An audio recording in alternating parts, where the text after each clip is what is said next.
Protections and work authorizations for Haitians TPS holders that were set to expire on Friday were extended at the last minute. But the legal fight is still far from over, and until it's resolved, the legal status of thousands of immigrants is still up in limbo.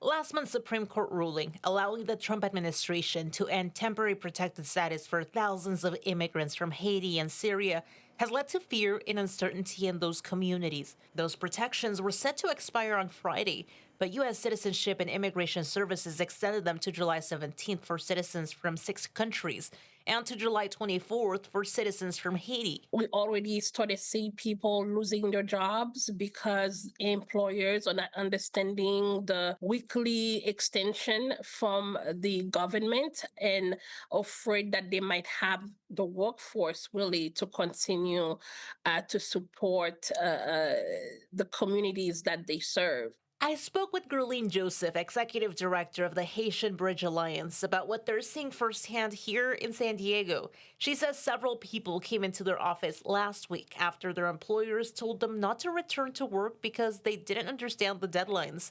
Joseph also says the community contributes to billions of dollars to the U.S. economy and warned that industries that rely on this workforce could feel the effects if TPS ends.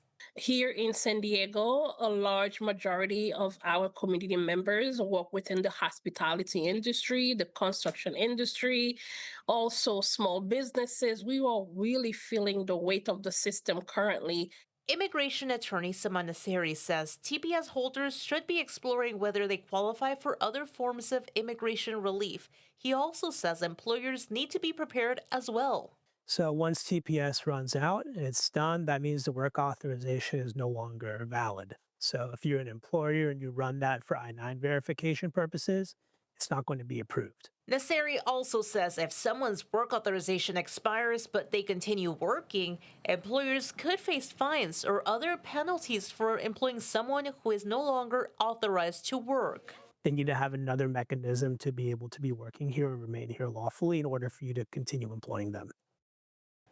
And it's important to note that the Supreme Court ruling doesn't immediately or officially end TPS. It pushes it back to lower courts, which will decide how to do that.